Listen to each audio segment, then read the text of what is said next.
Welcome to Nothing Is Real, a podcast about the Beatles. Everybody thinks they know the Beatles, but how much do we really know?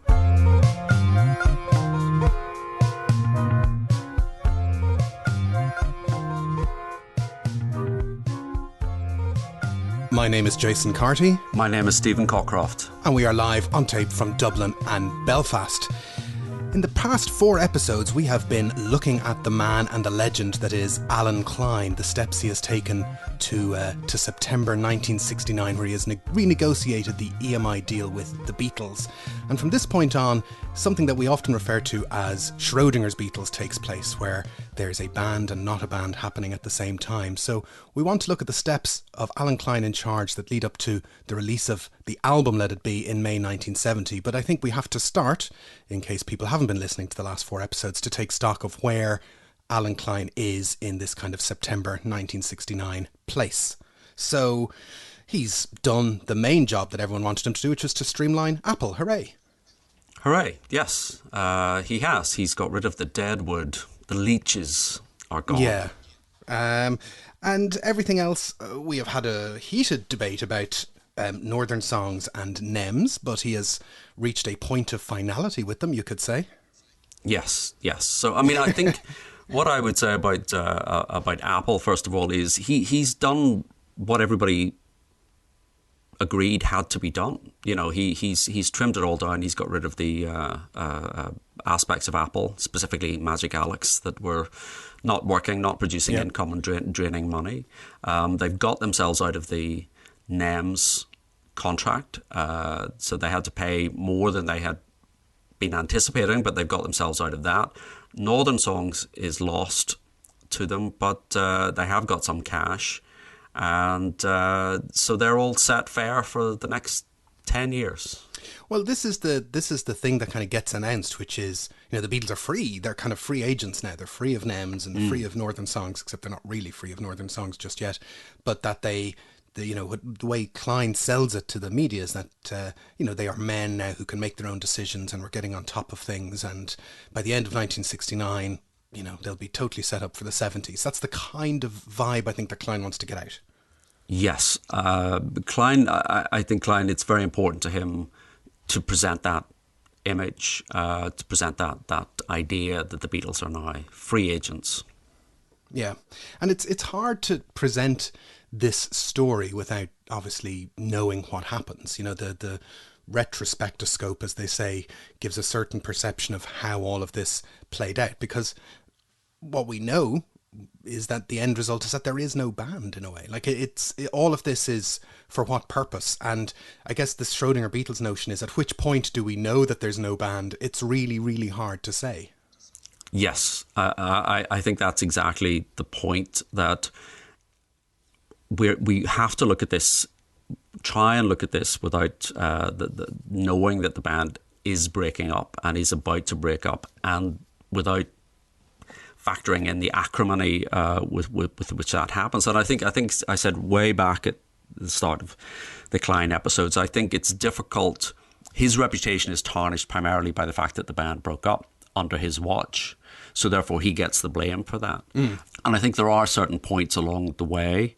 You know, if we want to go all the way back, you've got Brian and the deals that he was doing with the merchandising and his worries around the fact that perhaps in October 1967 they would be terminating his management contract, and he was very uneasy about that. You've got the Yoko factor, which, despite there being what I think is an overcorrection in Get Back, that's a disruptive influence.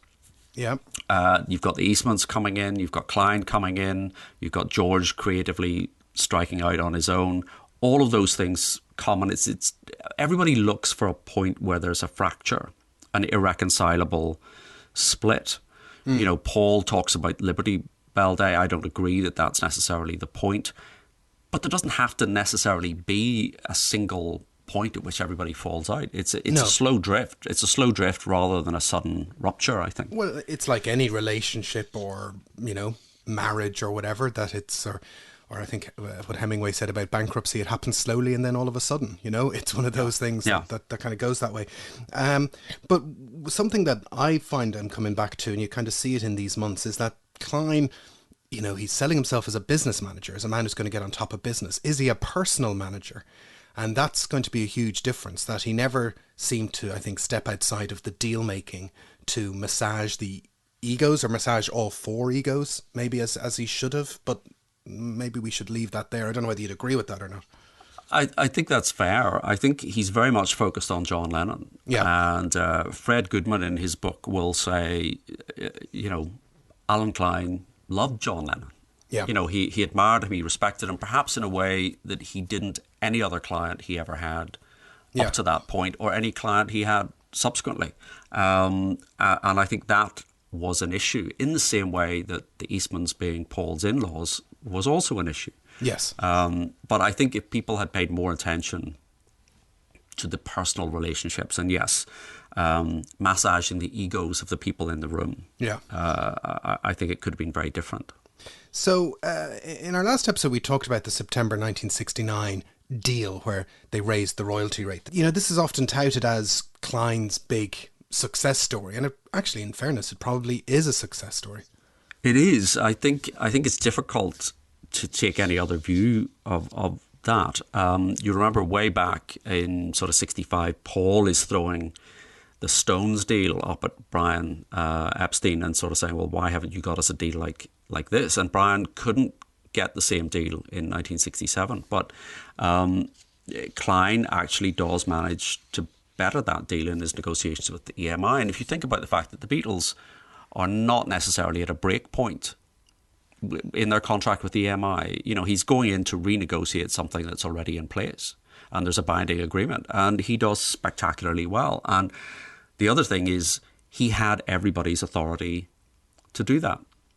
Paul is part of this, and he's quite open to this. So, you know, in 1971, in the affidavits, they have Klein kind of explaining that Paul was involved. I've learned that affidavit is Latin for he has declared under oath.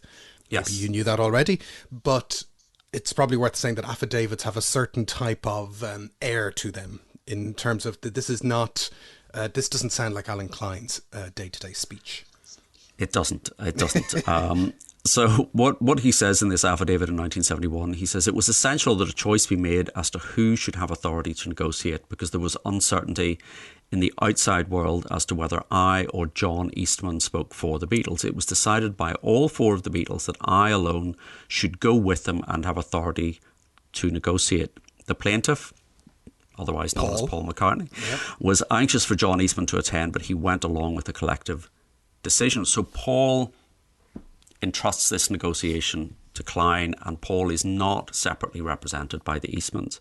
There is a meeting takes place on the 7th of May where everybody is there except Ringo, who's off filming The Magic Christian. Yoko, now Mr. Lennon's wife, according to the affidavit, Klein, and three representatives of EMI, Sir Joseph Lockwood, Len Wood and Ken East. And this is the first sort of meeting that they have, and at this point EMI is saying, well, we're not going to negotiate this. There's this whole side issue going on with NAMS, and money is, if you remember, money is being locked, frozen and not locked away, so that has to be dealt with and sort of resolved before EMI will get into this negotiation.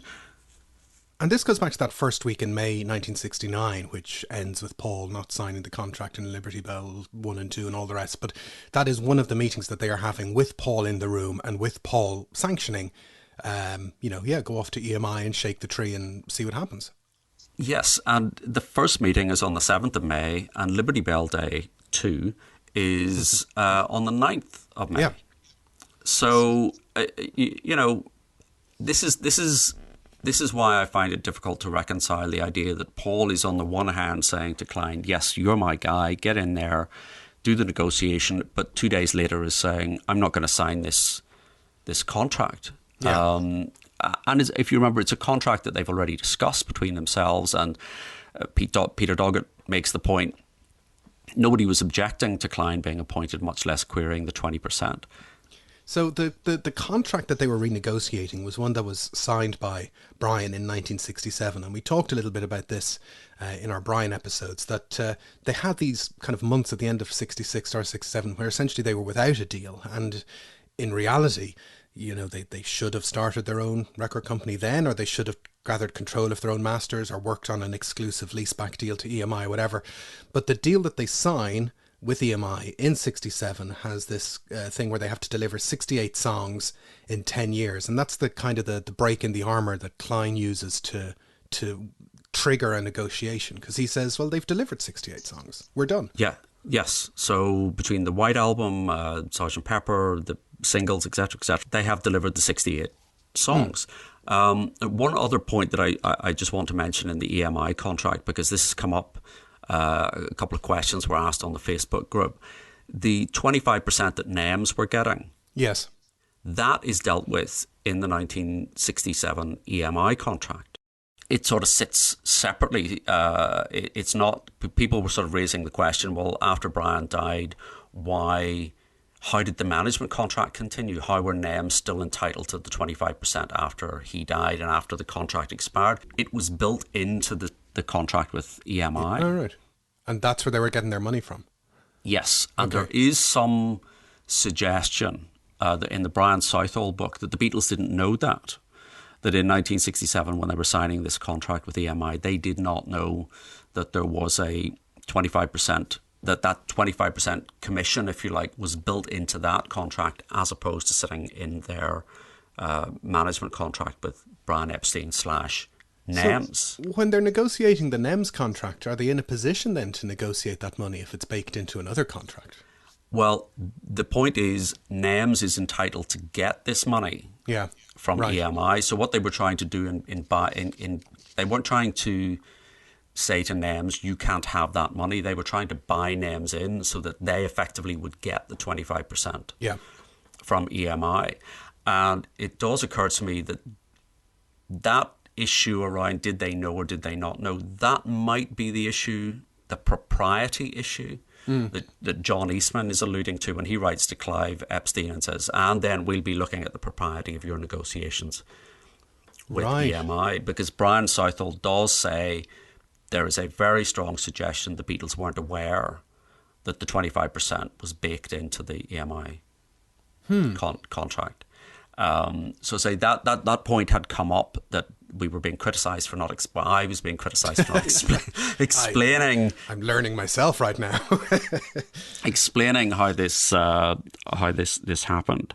But essentially, yes, they had delivered their 68 songs. Now EMI were arguing, oh well, that just means they have to provide a minimum of 68 songs, and they're locked in with us until 1976. So they're approaching it from the point of view is, well, they can't record for any other label until 1976. Klein is sort of saying, well, we've done all this, we fulfilled our obligation. And I think it's a practical thing. If you want more material from the Beatles, you're going to have to renegotiate. And it is a spectacular deal. Now, it's... They go to Sir Joseph Lockwood first of all, and then, if I understand it right, he says, "Oh, cut the deal with Capitol." So is that just Sir Joseph Lockwood saying, "Get out of my way, just go negotiate with somebody else"? Because it kind of turns into an American deal more so than a UK deal. When you get the manufacturing and everything sorted out. Yes, I think it is. I think Lockwood just doesn't want to have to deal with Klein. Yeah, and again, the way the contract and the way the record industry at that time was divided up and was you had UK, you had USA, and the rest of the world, just like it is today. So yes, he basically says, look, go and speak to Capitol. You can do what you like with Capitol. The UK deal is staying the same, but go and do your deal with Capitol, which is, if you remember, is a separate company but owned by EMI. Yes. So EMI is the parent company. Now, that was a big issue because the worldwide rights were administered through Capitol. So the only territory that wasn't covered by Capitol is the UK. So Klein is basically given the opportunity to go and renegotiate for the rest of the world. And so what does he negotiate? At the time, they are on 40 cents per LP, and the deal kind of restarts the clock on the signature point and then ups the royalty rate. That's it. So they were contracted for 10 years, which is due to run out at the end of 1976. So that clock is restarted, so it will now run until 1979. No upfront cash advance on royalties is required from Capitol as part of this deal. And this is one of the things that in the 60s, young, inexperienced bands always fell foul of. They would get, £50,000 up front and they would think, this is great. But actually it was a payment against future income. So there's none of that is required, but they get a better royalty rate. So it rises from 40 cents to 56 cents per LP. And after 2 years, it will rise again to 72 cents per LP, subject to one caveat. The rise from 56 to 72 cents is dependent on each Beatles album selling 500,000 copies. And you think, well, that's not hard. Not hard. Not hard. This will become an issue in the context of sometime in New York City. Okay. Which we will come back to. Which will not necessarily sell 500,000 copies. But anyway, the other aspect to this, because you remember Klein knows that John Lennon has declared his intention to him in around the 13th of September that he's going to leave, and has made the announcement on the 20th to the rest of the Beatles. But Klein knows that this is in the offing, and he brings in solo projects and strikes a different royalty rate for solo projects. So Capitol are given the option that they can designate any solo project as either being a Beatles LP at the 56 cent rate, or as a solo project which will attract a royalty rate of $2. Okay. Let's look at the example of the first one, which is Live Peace in Toronto. So they say, well, that's not a Beatles album. It's not going to sell well. So they have to pay the higher royalty rate, which is $2. And it sells very well. And they get, the Beatles get a huge payout from that. They get $1.65 million paid out to Apple on the strength of that, which is £28 million in today's money. It is a lot of money. Like when again, looking at this retrospectively, when you think of the albums that are coming down the pipe, and there's a load of number one and top 5 albums coming down the pipe in the next 2 or 3 years, they are going to generate a lot of money for Apple. Yes. I suppose the idea is that each Beatles album is going to fulfill a contractual obligation. The key thing, the first payoff, is Live Peace in Toronto.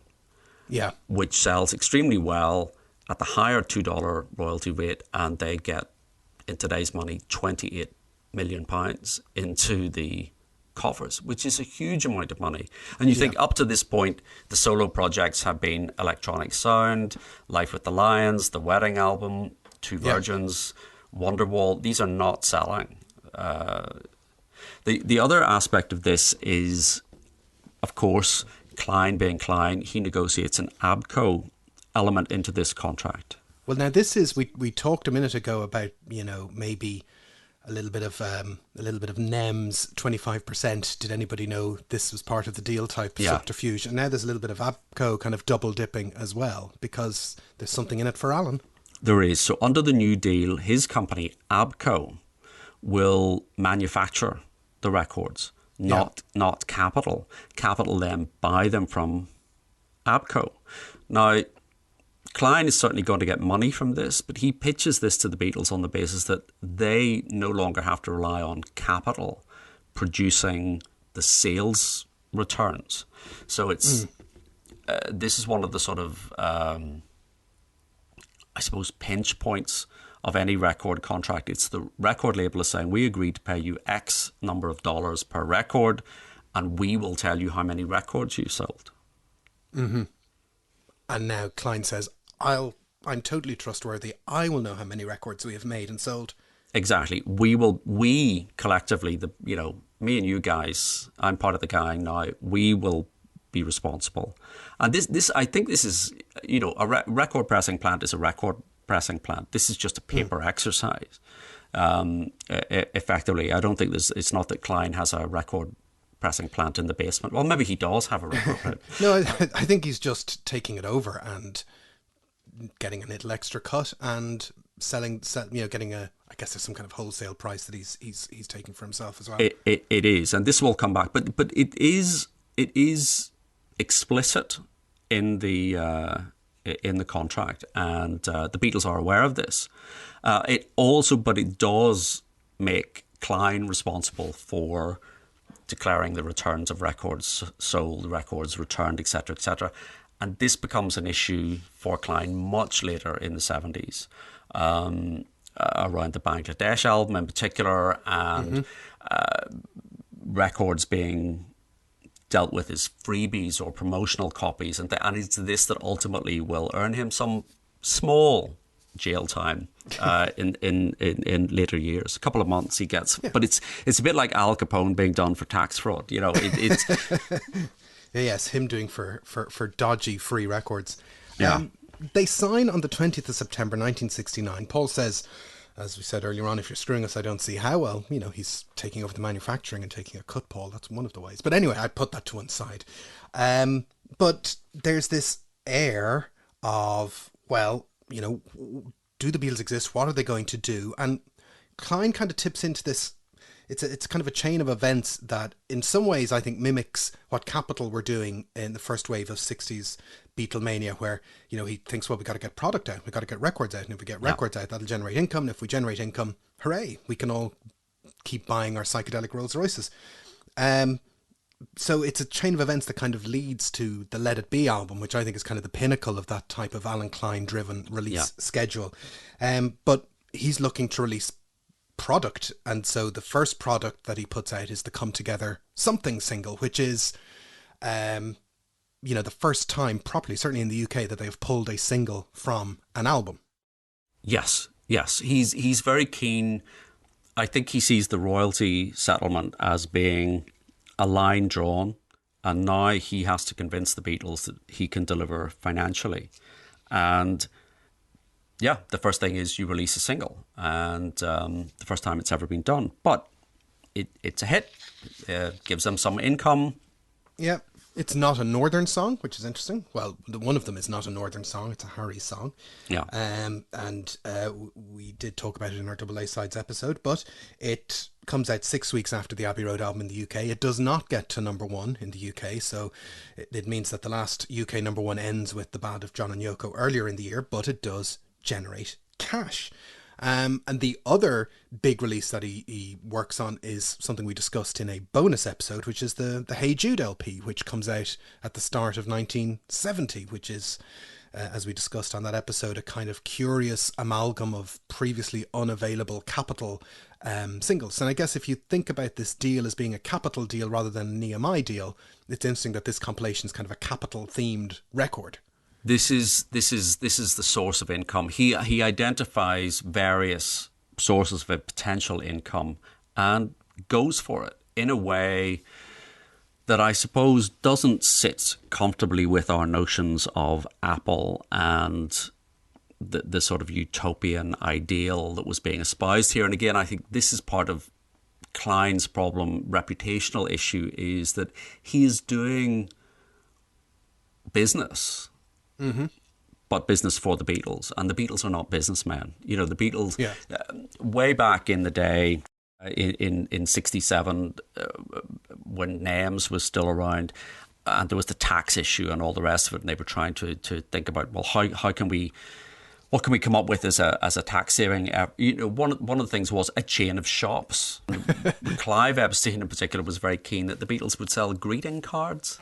With right. The Beatles would come up themselves with little kind of Hallmark style homilies and things, and they would, and you think that it's applying a business mentality to what is an artistic and creative endeavor, and we I think like to think of the Beatles as being above all that.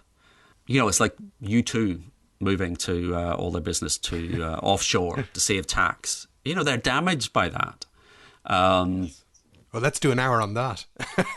But that did have an issue. That did have an impact. Yeah. And particularly at this time, it's all about the counterculture and sticking it to the man. But if, on the other hand, you're seen to be trying to save tax and screwing people over compilation albums and things like that. I think that's why we don't like this period, because it's a very overt collision between the artist and the businessman. But they'd got themselves into a position where they needed somebody to do something. No, you're absolutely right. And yeah, I suppose in the parlance of the time, it was like, oh, breadheads were kind of ruining everything for everyone. But I think what the Beatles were striving towards is something that did sort of come into favour in later years, which is this notion of, well, actually, can you do ethical business? Can you actually describe, what it is that you'll spend your money on and not spend your money on? And even that's a thing that Paul says to this day. It was money that was earned through, decent work, and it didn't harm anyone, and, it was peace and love and all the rest. That's something that he is very sort of proud of, that, it wasn't money that he made off the back of, investing in arms dealers or anything like that. He's invested in music and songs, and it's all positive. It's positive business. It's positive business, and I think Klein doesn't fit that. So again, I think that's part of his the problem with his image. But yeah, so he then also identifies the big potential source of income is the fact that they've got all these Get Back tapes sitting around. They've got a movie that hasn't been put out. Yep. This could be huge, and everybody's fed up with it. Everybody's bored with that. No one has addressed this. So he speaks to United Artists, and he gets this project. He reinvigorates this project. Yeah, and it's if you're Allen Klein and it's the last third of 1969 and you're looking around to see where is there money to be made, well, here's a movie and a batch of songs, and somebody just needs to grab the bull by the horns and sort it out. And, it's not something that they can take a break from, but we need to take a break, Stephen. And we'll be right back after this. End of part 1. Intermission. End of intermission. Part 2. Welcome back. So there's money on the table. There's a project called Get Back that hasn't necessarily been abandoned. It's just been very, very slow in Beatle time. There have been versions of the album by Glyn Johns being pushed around. There have been rough cuts that have been looked at in the summer of 1969. So it hasn't gone away. It hasn't gone away, but no one is really pushing it forward. And Klein identifies this as potentially a very lucrative source of income. So yeah, as you say, it's been screened for all of the Beatles on the 20th of July. Yoko was there, Linda, Patty, George's parents. There are some fantastic photos of that day. There's some amazing photos of that day, particularly Yoko and pregnant Linda having dinner together, having like a little chat, which is one of my favourite photos of the Beatle wives, but they're fantastic pics. So at that stage in July 1969, the version that was screened is about an hour longer than the version that will ultimately come out. And Michael Lindsay Hogg talks about this, and he gave an interview and said, are you happy with the movie? And he went, some of it. It's hard when your stars are your producers, and there were 4 of them. A lot I like got cut. I had to cut out half an hour of John and Yoko, really interesting stuff. And they asked him why, and he said, well, we had a screening. This is the July screening. They were all there, and the next day I got a call from Peter Brown to say it would probably be a good idea to cut the John and Yoko. I asked why. Let me put it this way, he said, I've had 3 calls this morning to say it should come out. Yeah, so that's kind of tricky. And he does re-edit it, and there is another edit floating around, apparently, depending on who you read, October or November time. It would probably more likely be October because, as we said in our McCartney episode, McCartney goes off to Scotland around about the 22nd of October. So there probably is an edit floating around in October that Paul, George and Ringo see. That's it. So this is a very set piece where they're going to see this and then they all go out for dinner. John isn't there, Yoko isn't there. But yeah, it must be sort of mid to late October. And they all agree, McCartney, Harrison, Starr, they all agree it's fit for release. And they also talk about what's it going to be called. And, Get Back, the single has already come out. That's a little old hat. And Klein suggests, well, The Long and Winding Road or Let It Be. So Klein is suggesting we name this project after one of Paul's songs. Then they all go out for dinner. That would be lovely. Well, Paul, George, Ringo, plus wives, and Allen Klein go for dinner in October 1969. Yes. And again, it plays into this story, which is Paul isn't totally... No. Out of the room with Allen Klein just yet. He's probably getting into his last handful of face-to-face encounters with Klein, as we'll find out in a sec. But he's still, he has signed this thing in Klein's presence, the EMI deal in September. It's now October. He's having meetings with Klein. There's an edit of the movie that seems to be working out for everybody. But there's also the question of the music. Yeah, I think at this dinner Paul is literally probably having his cake and eating it. Yes. He's but Klein, they're talking about the film, obviously, the naming of it, and they also talk about the LP, the tapes, and Klein pitches Phil Spector. So this, I think, is the first occasion on which Phil Spector's name comes up. Klein says John has already expressed a preference for Spector. The other person who was potentially in the frame was James Garrico of Chicago fame, who was apparently pitched by Lee Eastman. I don't know why, what the connection there was. Perhaps there was a business connection. But Spector's name comes up. Well, James Garrico had a kind of a reasonably successful year. The first Chicago album had come out about April 1969, sold a couple of million. He'd also produced the second album from Blood, Sweat and Tears that came out in January 1969. So these were kind of woody, proggy, popular albums of 1969 in a way. I could never decide whether Chicago were any good or not. I don't know whether you have an opinion on that. I don't really. No, they're not a band that's on my radar at all. Anyway, but you think, well, the one name that doesn't seem to come up is George Martin. George Martin, and who would know the material pretty well, and but this is the seed or the germ of the idea for Phil Spector. And just once again, let's check who's in the room. Yep, Paul McCartney's in the room when Phil Spector's name is mentioned, and as you say, John is got a separate kind of connection to Allen Klein when it comes to decision making. So John is all right with that. John's all right with this. And, Ken Womack, in his book Solid State, he says, while McCartney may not have been sold on the idea yet, he readily agreed to meet with Spector to discuss the project further. And Klein will say in his affidavit, they were all enthusiastic. And Pete Doggett points out, that they all had met Spector before. And they were all very keen on what he had done as a producer, Well, again, stand in October 1969 and think of Phil Spector's body of work at that point in time.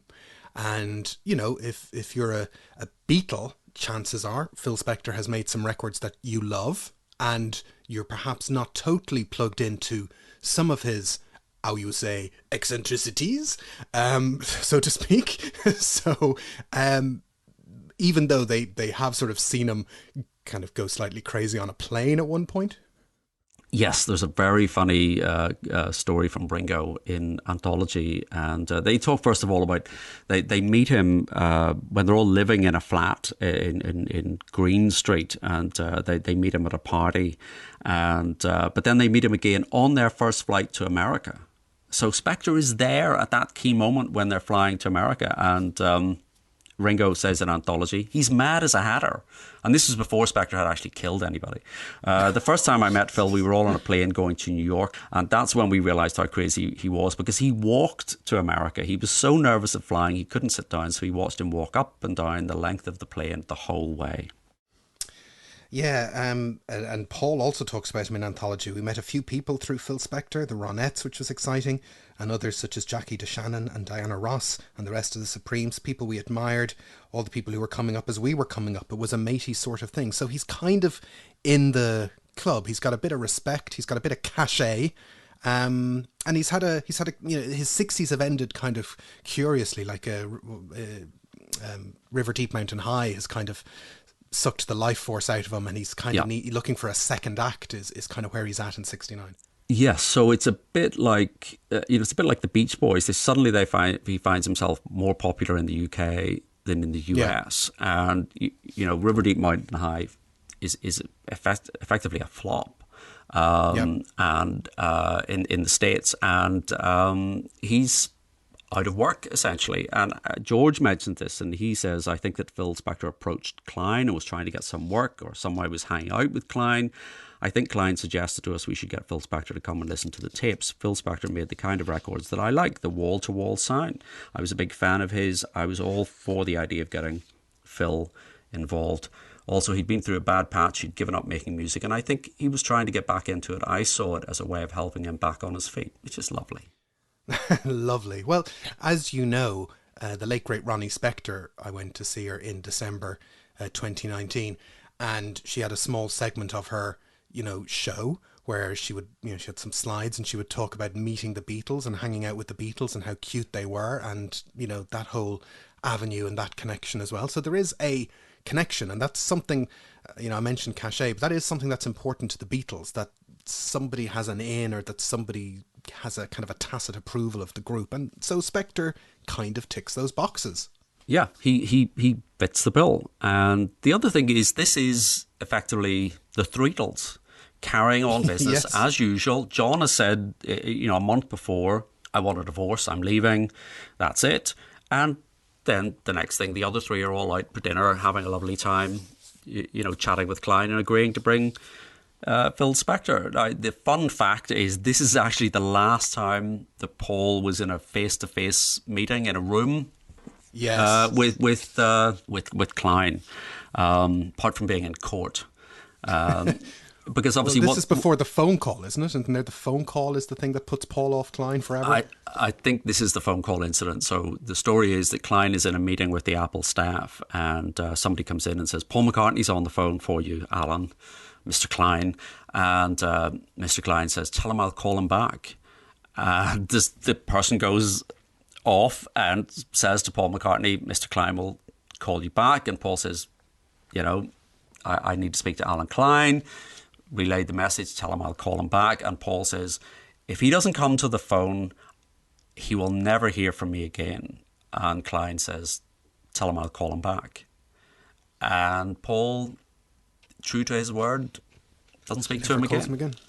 Well, he also, as we said, goes off to Scotland at the end of October, and he's there till about Christmas time. And in our McCartney episode, you can decide he has a very swift number of weeks of depression and upset about the Beatles being split, which is curious, since the week before he's having a meeting about planning the next album and movie. Yep. But he comes back at Christmas time, and I guess Scotland does put a bit of clear blue water between himself and Apple and London and Klein, and whatever happens in Scotland, he's certainly thinking about doing something other and trying to. Yeah. He starts putting himself apart. That's probably the thing that puts himself more apart. Yes, I think we had established, or we had decided in the McCartney episode, that this is not necessarily where he decides he's going to put out a commercial solo album, but he's certainly starting to work on songs. He's got his 4-track together. But the big thing is, yes, he is now absenting himself from Apple. He's not going into the office. He's not making or taking calls. He sends his lawyer to meetings, because the other three joke with the lawyer about, have you brought your bass guitar and this sort of thing. So it's a very odd situation. But Paul basically absents himself from Apple, and he had been the prime mover in Apple in the early days. But the key point is that Paul, George and Ringo agreed to meet with Spector, to look at him, to produce the tapes, to rename the project after a Paul song at Klein's instigation. And I guess Paul, George and Ringo, they just didn't know that they could get Jeff Lynne. They hadn't really thought about that back in 1969. But Probably not. The move, how good would that have been if Jeff Lynne had... Jeff Lynne actually, done a 1969 production job. That'd be great. If Jeff Lynne had been at the next table in that restaurant and said, "Sorry guys," takes off his dark glasses, and they go, "Hey, it's Jeff Lynne." And when did Jeff Lynne get his glasses soldered to his face? I think it's around 76, 77. There's still some 76 appearances where you can see his... He's obviously a fantastic man, Jeff Lynne, but very baggy eyes, very baggy. Oh, is that why it is? That what? If you look at old photos of Jeff Lynne, it's I think that he's doing himself a favour. He's got a good look. He's going with it. Anyway, I think that's Jeff's first appearance in season 6. Hey, Jeff. Anyway, there is this truce that kind of happens then while Paul is away towards the end of 1969. So if we kind of do a checklist of who's doing what, John is kind of doing his peace campaigning. So he's playing the Lyceum and, Yep. he's releasing the wedding album, and he thinks that he's going to play What's the New Mary Jane and My Name, Look Up the Number as a single. Paul is up in Scotland. He's doing lots of dynamite weed. He's playing with his tape machine, but it's all very experimental, and he hasn't done any proper songs, and he hasn't actually recorded anything in Scotland. He comes back and records them in London. George is gigging on the roads with Delaney and Bonnie, and he's thinking about Friar Park and his future in Friar Park, which is coming on the stream. They're all setting themselves up for that. They're all setting themselves up. He's packing up his joss sticks and his nice motors. His nice motors and moving out to the country. Yeah. And again, go listen to our episode on Beatles houses on Acast Plus. And Ringo is he's just being an all-round entertainer, isn't he? Bless. He is. He's lip-syncing Octopus's Garden on the George Martin TV special, and he's gearing up to record Sentimental Journey. What more could you want? Derek Taylor is being Derek Taylor, and Allen Klein is in control. That's kind of where we're at the end of pretty much 1969. There is one of the very first things we talked about on Nothing Is Real was this January 1970 session where, George, Paul and Ringo go into EMI Studio 2. They spend 2 days there, one day working on I Me Mine from scratch and another day working on Let It Be for a single. So there's obviously discussions afoot that Let It Be is a single, and that has been decided, and the Beatles decide to arrange a recording session to make it a single. But one of the things that's kind of come to light in the last couple of weeks is this interview from Ringo Starr from January 1970 as well. And this does throw... this was in a Yugoslav magazine, and it's been translated back to English. And this again shows this notion of January 1970. Certainly nobody had told Ringo that the Beatles were over. No. It's here that we find that Ringo agrees with your phrase, Schrodinger's Beatles. So this is not translated from the Yugoslav by me, I hasten to add. But yeah, this is a magazine called The Herald on Wednesday, and it came out on the 1st of April, which again a key date we'll come on to. There's a long introduction, but he remarks on the fact that Apple has changed, that it has stopped being. He says it's now businesslike.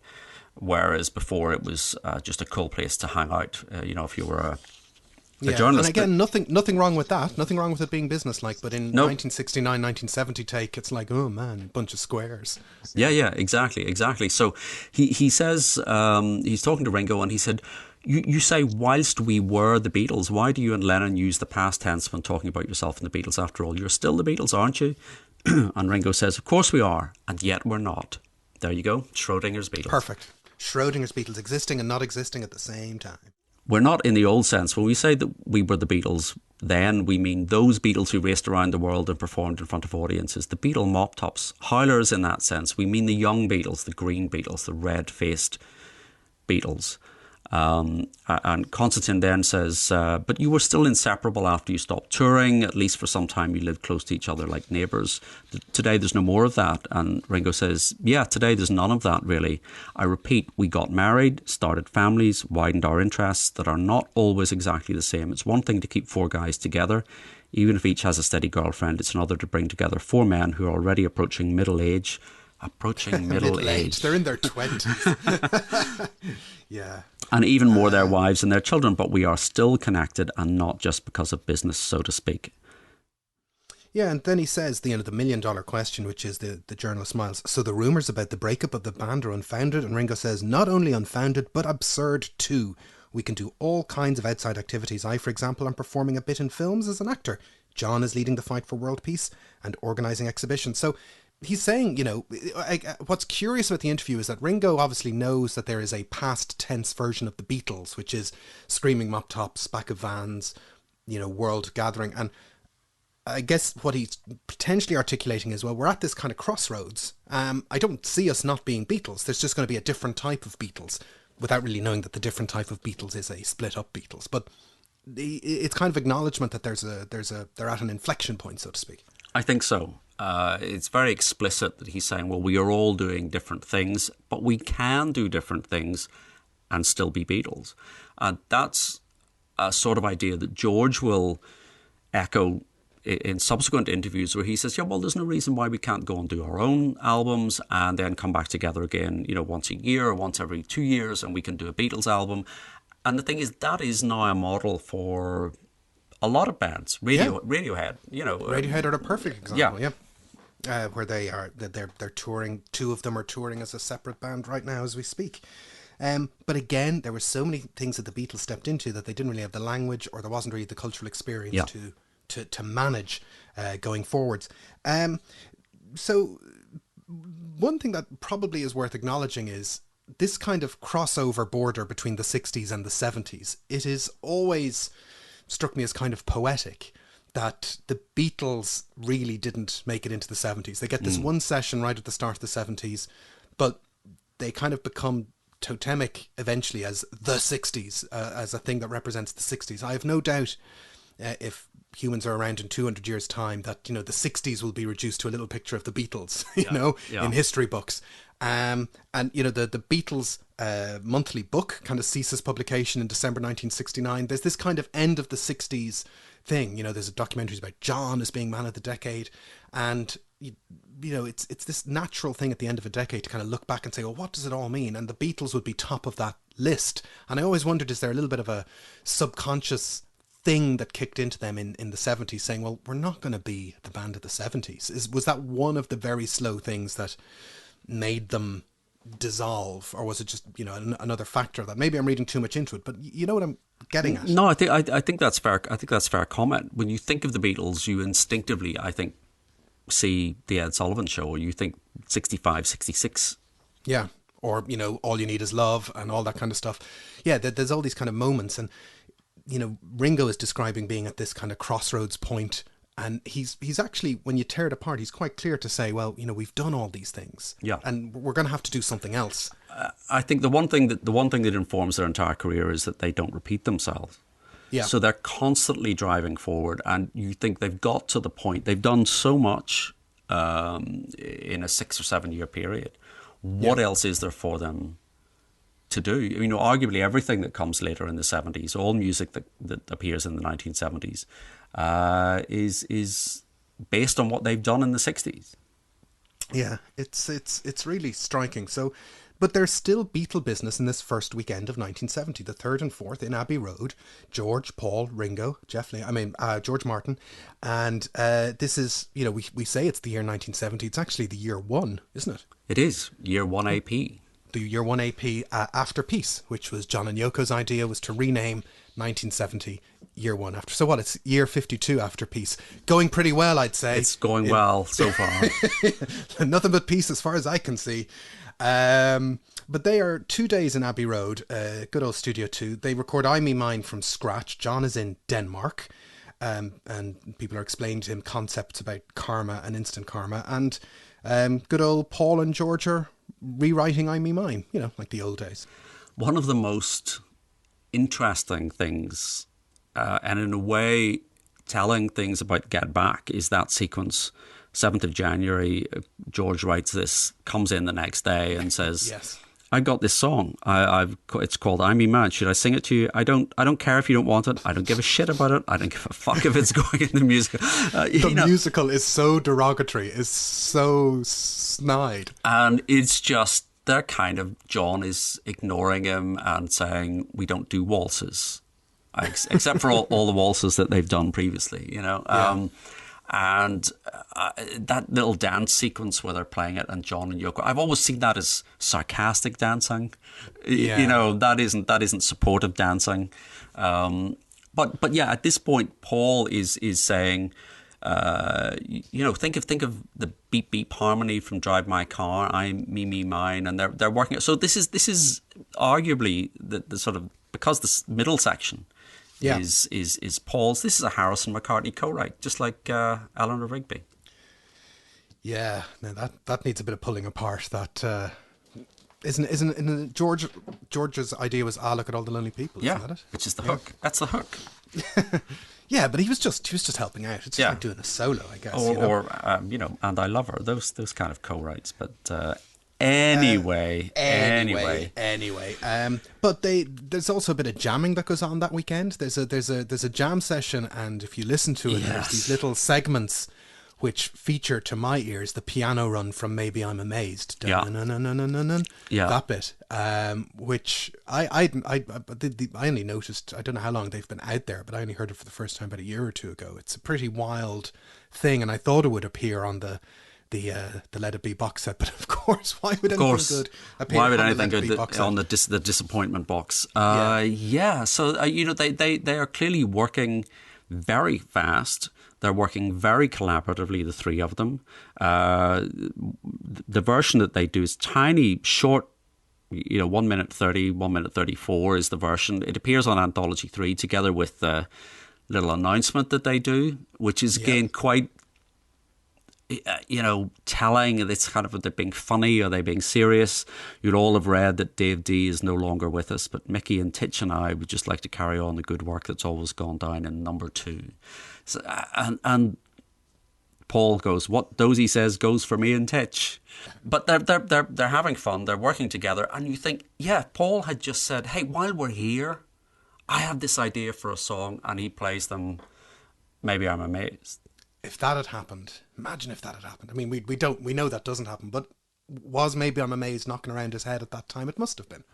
We've hypothesised about the Maybe I'm Amazed Instant Karma Beatles AA side that comes out in spring 1970. Well, that's it. John comes back, hears it, and thinks, perfect, AA side, let's go. And I've got this song I wrote in Denmark, and Oh well. The last session is the following day, and it's worth keeping in mind that this is a business as usual session with Paul, George, Ringo, George Martin readying Let It Be as a single. So Let It Be is on the cards. So there's a brand new Beatles song coming out as a single, and what we'll touch upon in a second is how unfinished the associated album is. But there's a single coming out. This has been earmarked as the single, and the thing that's worth pointing out about this session is that this sets a precedent for taking this material from January 1969 and throwing a producer and some overdubs at it. And the producer is George Martin, and the overdubs are trumpets, trombones, tenor saxophones, all that kind of stuff. So the live as nature intended notion of Get Back and all those songs is thrown out the window. It starts here with loads of female backing vocals as well, because female backing vocals will turn out to be a problem. it will be singing ladies, yes. Singing ladies. Paul apparently changes his mind later about singing ladies, but singing on this is Linda McCartney. She's throwing in some backing vocals. Maybe Mary Hopkins. What's the status of that? There's no maybe about this. This is Mary Hopkins is singing. She was in the studio doing, I think, her own session, and she gets quite annoyed about this, I think. She said, people say I left before this session started, but I didn't, and I was there, and I sing on this, and I'm absolutely happy. Mary Hopkins is Mary Hopkins. She wouldn't lie about a thing like that. No, she wouldn't. She also doesn't give interviews, which is a pity. But anyway, No. So they But the other interesting thing about this is they wipe John's bass part. And, good. Yes, good, absolutely. and Paul replaces it. So again, that's easily done. Easily done. If you want to replace a bass part. Yes, exactly. You can fix it if you want. So that's their 2 days of work. Again, we're not exactly sure what is going on in the back of Paul's mind about whether he thinks, is there any kind of acknowledgement that this is their last session as the Beatles? It's not necessarily a given. Schrodinger's Beatles, that's where we're at. Schrodinger's Beatles, as you say, I think we certainly, I feel it doesn't come to an end until John's appearance on Top of the Pops the next month. It doesn't not that it comes to an end, but it doesn't crystallise in Paul's mind that John is serious or was serious about his divorce statement. They're still, again, here are the Threetles. They're in the studio. And they're working away business as usual. And what happens on January the 5th is that Glyn Johns puts together a new version of Get Back. So once again, keep in mind, Get Back is still a project. Glyn Johns is still at the reins for probably the last day. But on January the 5th, he puts together, because now I Me Mine is in the can, and we've got Let It Be kind of tidied up a little bit as well. He puts together a new run through of Get Back as an album, because that's the job he's been trying to do for the previous 11 months. Yes, and what he's doing is producing a soundtrack. You know, I think this was what Glyn Johns was doing, and the only thing he ever did, I think, was to try and put something together which complemented the film and was more reflective of the soundtrack to the film. I mean, it's short of actually just dubbing the soundtrack and putting it out as a record. This is as close as you're going to get to the idea of an actual film soundtrack. So he's fading out songs across the universe and putting in little bits of dialogue and fading it through into Get Back. And it's not, I don't like it, but I think the reason why I don't like it is probably because I do quite like Let It Be, the album. Yeah, I think he is repeatedly approaching it with a specific mindset, as you say, where, short of just putting a microphone up to the film and releasing a recording of that, or short of, I don't think an audience in 1969-70 would have wanted the entire rooftop gig because songs are repeated and all the rest. We're used to that now, but I don't think that would have been a side of the album. But I think that's what he was trying to do, and he bought into the let's not adorn it and let's keep it rough and ready. But I think some of his mixes were not, they were a bit kind of there's a lot of space in them, you know. Yeah. They're rough, and they're designed. I think he's not trying to make a finished studio album in any traditional sense.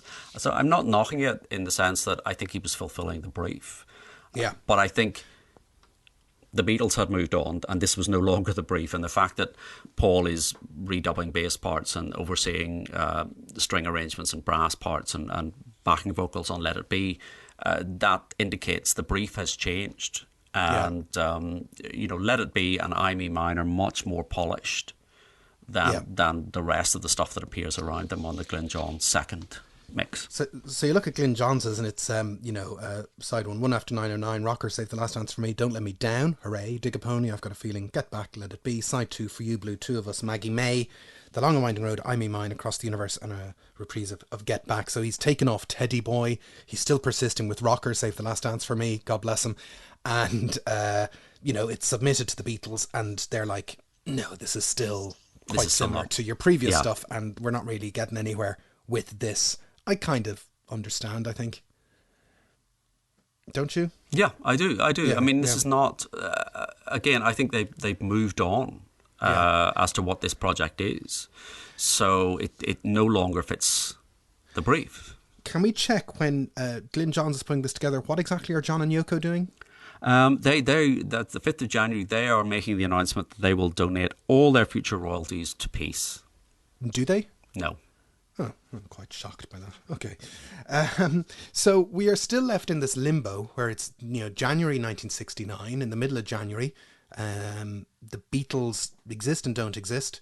But there's a version of Let It Be that's coming out as a single. There's an expectation that there should be an album that goes with it.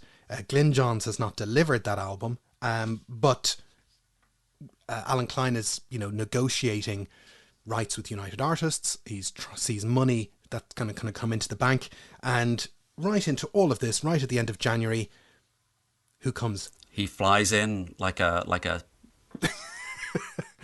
guardian angel, like a to savior. save the day, a savior to save the day. Cometh the hour. Cometh the Phil Spector. There he goes. 27th of January. He touches down in London, and it's amusing what happens next. Yes. So he arrives. We know that he doesn't like flying because he walked all the way to America in 1964. On the flight back to London, Klein is with him on the flight, and he decides not to walk to the UK this time. He just lies on the floor the whole way in first class. Bless. Seems normal. There's a lot of madness going on planes. And Klein is kind of shepherding him back to London. Yes, because Phil is incredibly nervous. For all that he sees himself as the great Phil Spector, he is incredibly nervous about meeting the Beatles again and working with the Beatles, and doesn't, he's had a rough couple of years in the music industry. He's definitely on the outside. He's not the great hit maker that he was. So he is incredibly nervous, and he immediately goes to the studio, and because George brings him to the studio, and where John is about to record Instant Karma. Now, to what extent does Phil Spector know about Instant Karma before he arrives to London? Is it really that spontaneous? Because apparently John rings up and says, I've got a monster hit here, let's get down to the studio, let's record it. He gets George brings Phil Spector. Yeah. So we assume that Phil Spector didn't know he was producing Instant Karma until he arrived, because Instant Karma famously is a very fast song. Yeah, that seems genuinely to be the case. And we have Klaus Voormann's testimony at the time to say, he didn't know who Phil Spector was. There was just this little man in the back of the studio that wasn't really saying anything or wasn't really doing anything. George talks about having to say to him, you're Phil Spector, come on, get in there and produce it. And, John just basically says, but yeah, I want that kind of, just give me some Phil Spector. I want that big echoey sound, that wall of sound thing. So yeah, he just seems to arrive and be dropped into the middle of this this session, which is incredible if you think about it. It is incredible, and as far as auditions go, it's a pretty good audition. I mean, Instant Karma is a faultless song. It's just wonderful, and it has got a really striking production. It still sounds great to this day, and I would say, you can tell there are Phil Spectorisms in it, like the drums and the echo on the drums, but it doesn't sound like a Phil Spector song from 3 or 4 years earlier. So no. If the question was, can this guy produce a hit and get a sound and work with some of the Beatles, then that day doing Instant Karma, tick, the box is ticked. Yeah, absolutely. So what we have here is we have had Paul, George and Ringo at that dinner say, yeah, Phil Spector, let's get him in. John's already saying, yeah, Phil Spector, get him in. He arrives. He's, as you say, it's practically an audition for two of the Beatles. Yeah. And he acquits himself perfectly in the sense of what he produces, what the finished result. And it is, again, tempting to think, if Ringo had been there, would Ringo have been at this session? I don't see why not. I don't see why he couldn't have been. I mean, the late great Alan White plays the drums on Instant Karma. Why was Ringo not there? Well, Ringo was appearing in LA on the Rowan and Martin Laugh-In. You seen that show? Priorities. Yes, I've seen Rowan and Martin, and I think what I would say is it's very much of its time. I was just going to say it's very much of its time, but it gave the world, and principally me, Goldie Hawn.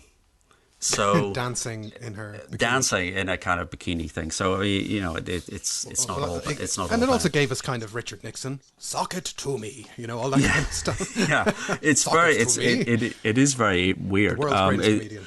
It's all it's all available on YouTube. All these little clips. Yeah. But Ringo had played on Cold Turkey. There's a reason why I think Ringo would have been there if he was in town and he wasn't at Rowan and Martin's, and also going to see Elvis apparently in Vegas. Yes. So he's gone to America to promote the Magic Christian. He appears on Rowan and Martin's Laugh-In, and then on the 30th of January, he and Maureen fly to Vegas to see Elvis. And you'll have heard or seen the TV special with Elvis, Ringo, and Raquel Welch. No. Apparently, at least one biographer is saying that there was a mooted TV special. Raquel Welch, she's the one with the whip in The Magic Christian. Let's remember that. Stop a moment and think about. Now that you remember, I do recall that scene. You see, but Ringo has talked about this, and he said he has a pull out of the proposal because preparations were dragging on, and he says, I told Elvis I couldn't wait, it was holding me up, and he could see my point. Well, I can't imagine Colonel Tom allowing, other big stars to muscle in on an Elvis venture. But it's nice to think that, I think if any Beatle could have been hanging out with Elvis, Ringo would be the one. I'm really picturing a season of, a month-long engagement, Ringo at the Sands in Vegas. That'd be good. We probably should talk a little bit about Ringo, because even though John is readying up the world's fastest single with Instant Karma, Ringo even though he recognises he's at this crossroads, starts to put Sentimental Journey, his debut solo album, together in February as well. Like, it's kind of been dribbling along for a little while, Sentimental Journey. Maybe dribbling is an unfair word. Dribbling is a very pejorative word. It's been moseying along. Moseying is a much moseying along. So yes, and at this point we can ask still Ringo, why no Apple Years box set? But yeah, in February really begins the sessions proper for Sentimental Journey, and I think to the extent that anybody thinks about that album, the assumption is it all starts in 1970, but it goes back as far as the 27th of October 1969. Yeah. So again, around the time that they've all had this dinner with Allen Klein, and then Ringo starts recording. So he records Night and Day with George Martin. It's 3 days before Come Together comes out as a single. So it's only 4 or 5 weeks after after John has announced his divorce thing. So Ringo is up and running. Yeah, he's up and running, but do you know what's funny? It's that Ringo is no threat. Nobody is threatened by Ringo doing any of this. And he's no threat if he's making a record. He's no threat if he's in the room. He's no threat if he's out and about giving interviews. Nobody is worried about what Ringo is going to do. And in some ways, that's very nice that Ringo is trusted in that way, and that he's all for one and he's not seen as potentially being difficult. But you also feel a bit sorry for him because, he's one of the Beatles. He's entitled to rattle the cage a bit now and then. But nobody gives a hoot that Ringo's making a solo album. No, in the same way he's off doing Magic Christian. He's doing solo things, and he's saying that this is this idea the Beatles exist and they don't exist. They get together, they do stuff, they come back, they go solo, they do other projects. This is all part of that. And you've got to kind of think, if he was thinking of doing a TV special with Elvis and Raquel Welch, that was just Ringo being Ringo. Yeah. Nothing to this point that any of the four are doing is a threat to the Beatles. Until you get into February and John and Yoko are back, baby. Yes. They've got Instant Karma recorded in the bag, so to speak. They're standing on rooftops giving away hair, which is, what you'd kind of do in life. But then they go on to Top of the Pops and record 2 versions of Instant Karma for broadcast, the knitting version and the cue card version, which I'm assuming many people listening to the podcast are familiar with. And it'll be essentially the first time that the world has seen John and Yoko with their closely cropped, shaved heads singing this kind of kick-ass rock and roll song. And John's on the piano looking like a very different man, in control, doing it. This is potentially totally different to Sentimental Journey. This is a threat, in a way. In a way, in a very clear, this is a clear and present danger. This is, he's singing live to a backing track that Jeff Emmerich has mixed. It's an incredibly powerful performance. It airs the next night. It's recorded, 2 versions are recorded on the 11th. It airs on the 12th. And this is the first time any member of the Beatles has appeared on Top of the Pops since 1966. And yes, he's a new man. He doesn't look like Beatle John anymore. The Abbey Road is still in the shops. That sort of mane of hair and the beard and the white suit, all that is gone, and he's John Lennon for the 70s. And you've got to think that one person sitting at home, Cavendish Avenue, watching this is Paul. Yeah, 100%. And it's as you say, 5 months after Abbey Road. This is what they might call in business parlance a proof of concept. Yeah. Where John is doing proof of concept of what a solo career looks like. And I know we've touched upon this performance before and its effect on McCartney, but it's it's a statement of intent, and it's a proper pop rock song, and it's not 2 virgins, it's not weird. It's going for the masses. Yes, this is a direct commercial threat to the Beatles, and I think it does signal to everyone, because it's a huge hit and it is very, very well reviewed, and this signals to everybody that who knows about this. Are they together? Are they not together? Has John left? Is John leaving? He's done it. What's the situation? This is John striking out on his own. Now, I suppose we can debate, did John know he was striking out on his own? Or is John just doing what John does, which is this kind of spontaneous, we've got to get the song out, we've got to do this. He did it with Ballad of John and Yoko, just get the thing, was that a Beatles song? That was just him and Paul. Does he have a grand plan that he's signalling this is it? I would say no. I would say he has no grand plan. And I don't mean that in a snide way. I just mean, there's never been a grand plan. There's never been, okay, let's plan 6 months' time, 3 months, 6 months, 9 months, 12 months' time. There's never been any of that. So, you could argue that, was there a way back in afterwards to say, okay, let's now get back and do a Beatles record? But there is the massive optics of all of this and how people perceive it. And this notion again of the Beatles in the 60s, this is now 6 weeks into the 70s. And, this is what this person is doing now. And, Ringo's doing a bit of solo stuff. Paul's been tinkering around with some of his experimental solo stuff. But he, as we have postulated before, seems to kind of hunker down once Instant Karma hits. Well, once this hits, then he goes off, he gets into a studio proper, and he records every night. He records Maybe I'm Amazed. That Will Be Something, all those songs. All those songs, which are kind of, if you like, in inverted commas, proper songs. And yes. Not just little fragments and little experimental things. And you could see a situation where Paul puts out his experimental album at the same time as Ringo is putting out Sentimental Journey, and we've got Live Peace in Toronto, you've got Electronic Sound. None of these things would be a threat to the Beatles, but I think so much hinges on that performance. And I agree, I don't think there's a grand plan. I think a lot of what happens around this time is just a kind of blindness to the personal relationships, and the people are so focused on what they are doing in the moment that they're not looking at the rest of the room. Yes. No one is paying attention, or they pay attention to one other person in the room. And I think it's that the most striking thing for me about Get Back is that early scene where Paul is completely focused on John trying to work out the arrangement for Don't Let Me Down.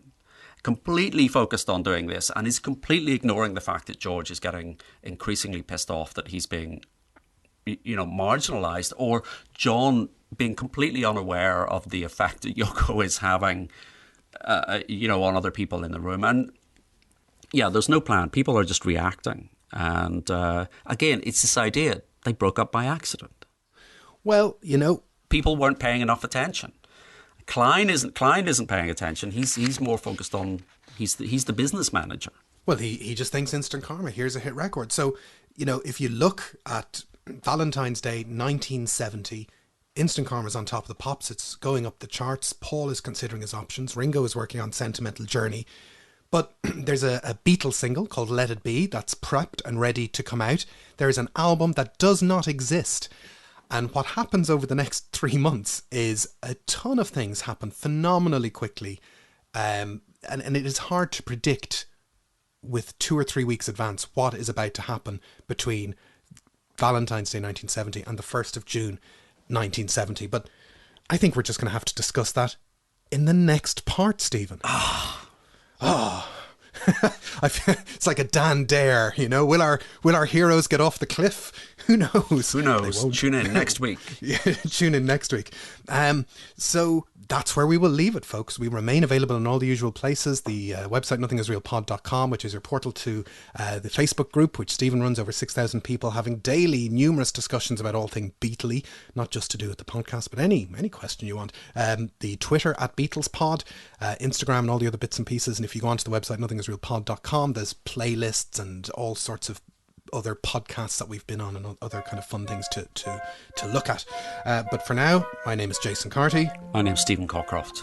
And this has been Nothing Is Real. Thanks for listening.